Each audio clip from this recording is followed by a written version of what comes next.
Seja bem-vindo a mais uma edição do programa Cuide-se.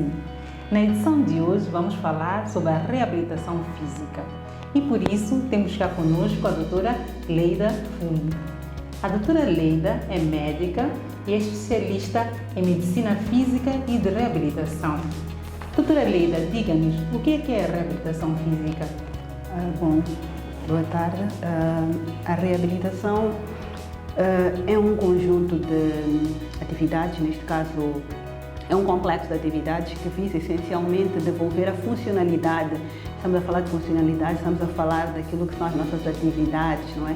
Capacidade de caminhar, capacidade de mexer, por exemplo, um braço, uma perna, que foi perdida por alguma situação. Então, a reabilitação visa essencialmente devolver esta capacidade, restaurar esta capacidade ao indivíduo que perdeu esta capacidade por alguma razão, que pode ser uma doença, pode ser um traumatismo e algumas outras razões que se calhar vamos conversando ao longo. E vamos falar já agora. Pois.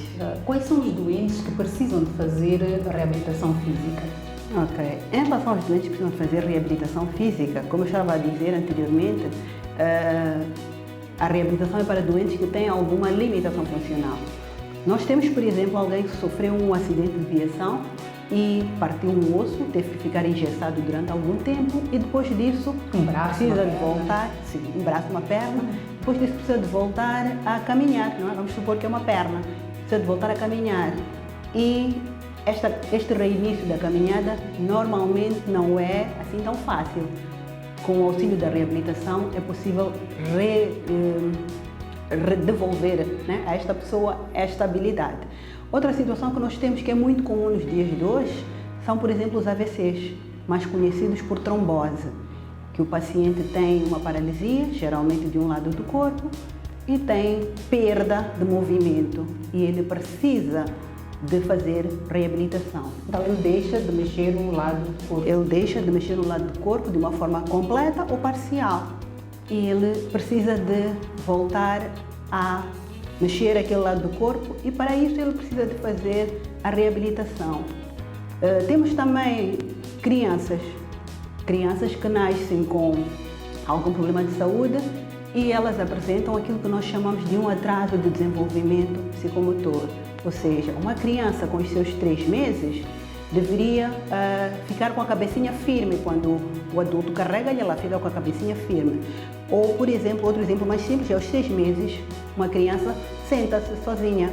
Mas nestas crianças que têm um atraso de desenvolvimento psicomotor, elas podem demorar a ter essas habilidades e elas vão precisar de fazer reabilitação. Ou seja, a reabilitação é como se nós estivéssemos a ensinar ou a voltar a ensinar aquelas habilidades que a pessoa em algum momento teve ou no caso das crianças ainda não teve porque por algum problema de saúde nasceu e foi demorando a adquirir essas habilidades. Então nós vamos ensinar essas habilidades. E que tipos de reabilitação física existem?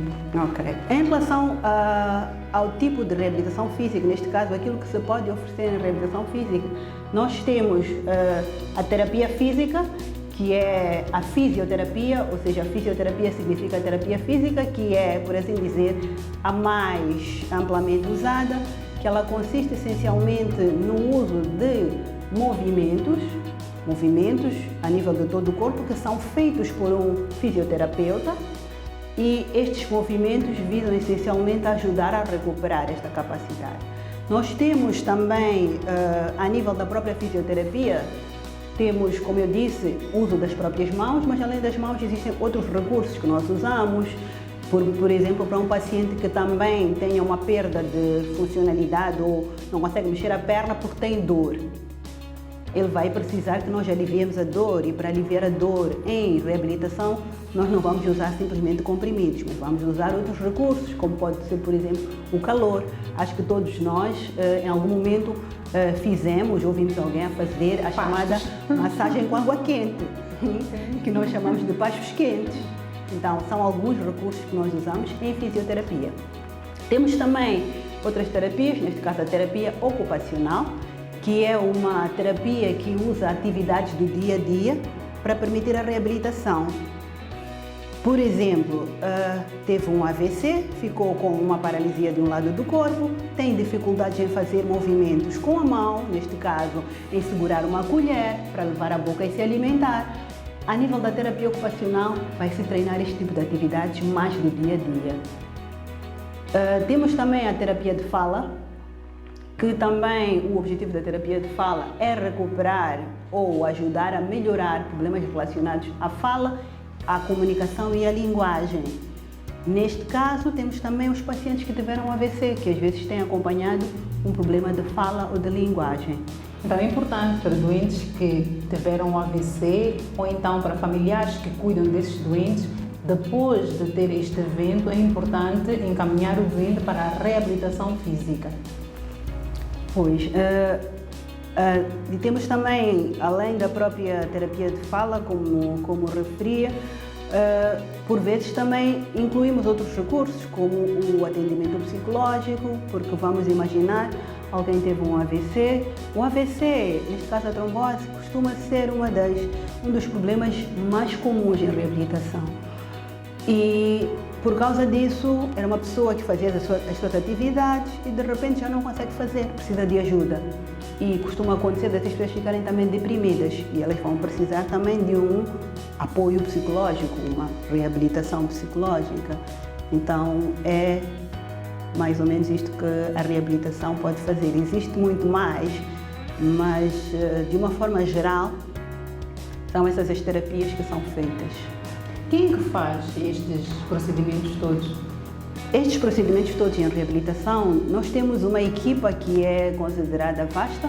Nós temos, por exemplo, o médico fisiatra, neste caso o médico especialista em medicina física e reabilitação, que é a minha especialidade, que é a pessoa que é responsável por fazer a avaliação de um paciente que precisa de reabilitação, fazer aquilo que é o planejamento do tratamento, neste caso, o que o paciente vai fazer fisioterapia, vai fazer terapia ocupacional, vai fazer terapia de fala, vai fazer durante quanto tempo e, além disto, vai precisar de fazer alguma outra intervenção. Por exemplo, vamos aproveitar a doutora Sheila, cardiologista, e dentro dos doentes de cardiologia que vêm também há outros pacientes que têm problemas respiratórios, dificuldade para respirar.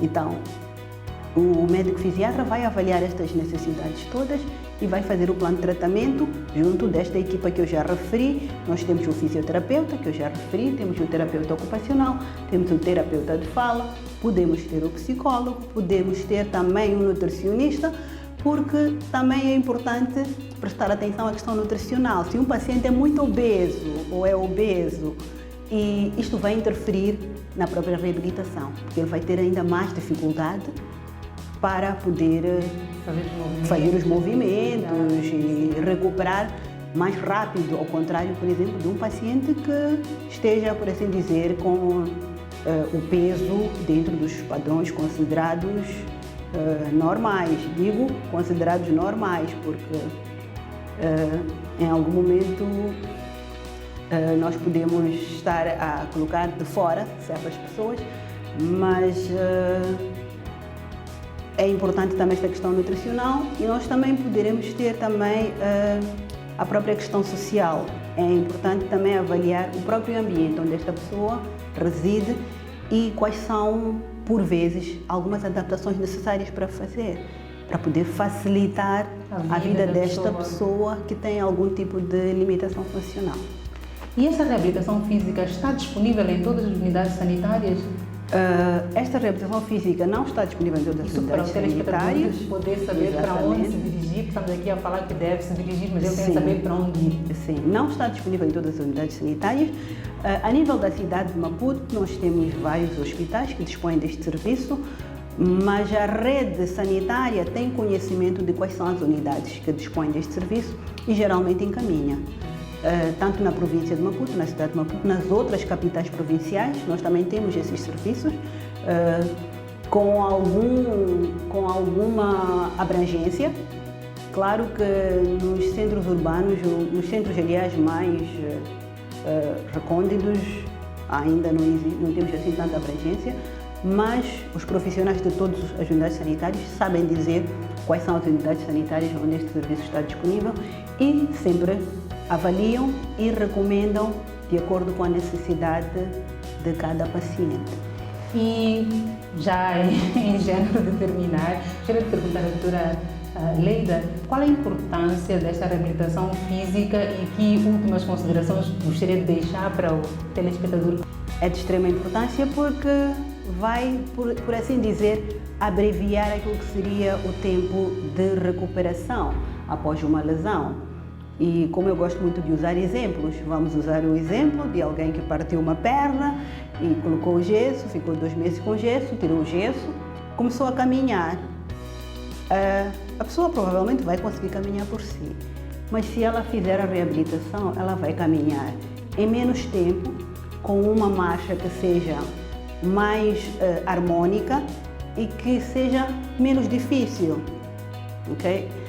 E se ela for caminhar por si, sem nenhum treinamento, sem nenhuma orientação profissional, vai caminhar, mas pode caminhar, não é, com uma forma assim um bocadinho estranha, que as pessoas sempre vão olhar, vão dizer que marcha é aquela, que maneira de andar é aquela, e pode, por exemplo, desenvolver dor ou manter a dor que já tinha, enquanto que se ele fizer a reabilitação, haverá uma atenção a estes aspectos todos de forma a evitar que se tornem situações crónicas e que o paciente possa recuperar mais rápido. A principal importância tem a ver com melhorar a capacidade, ou seja, aquele que é o potencial de recuperação que este paciente tem. Se ele fizer reabilitação, vai ser aproveitado ao máximo. Se ele não fizer reabilitação, haverá uma recuperação que será menos, não é? Eu diria menos de 70% daquilo que seria o potencial de recuperação antes de, neste caso, o potencial de recuperação associado àquela lesão. É importante que todos nós tenhamos conhecimento de que existe, não é, reabilitação. Por vezes, são pacientes que têm dores crónicas ou têm algum tipo de limitação e não procuram a reabilitação e só procuram, nesse caso, começam a ter e esperam 1 ano ou 2 anos para procurar a reabilitação, para procurar um serviço de fisioterapia. E quando chegam lá, chegam já tardiamente, é importante procurar o mais cedo possível. Teve um AVC, teve alguma outra situação que lhe deixou incapacitado durante algum tempo. Há esta necessidade de procurar um serviço de reabilitação e de cumprir também com as recomendações. Porque isso também é importante, porque em algum momento as pessoas vão, mas não cumprem com as recomendações. Então é importante cumprir com as recomendações para garantir uma melhoria funcional mais rápida e de uma forma mais agradável, não é? De uma forma mais harmônica e também com o melhor resultado possível, porque esse é o nosso objetivo como reabilitadores. E realçar também a questão das crianças, que a doutora Leida falou. Exatamente. Mamás, papás, para tomarem em consideração o desenvolvimento da criança, quais são as aptidões que a criança já devia ter em determinado tempo de vida e se forem ver que alguma coisa, se há algum desvio daquilo que era o normal, também dirigirem-se a um centro de reabilitação. Muito obrigada, doutora Sheila. Realmente este aspecto que a doutora Sheila tocou é muito importante em relação às crianças, que é preciso que os pais estejam atentos e é preciso que os pais também tenham a paciência para continuar este processo de reabilitação, que por vezes é relativamente prolongado, mas outras vezes não é tanto, de acordo com a participação dos pais e esta paciência para levar a criança e cumprir as recomendações. Muito obrigada, doutora Leida, por ter aceito o nosso convite. Obrigada. Mais uma vez, obrigada pela explicação que nos deu. Muito obrigada, telespectador lá em casa, por ter nos acompanhado em mais uma edição do programa Cuide-se.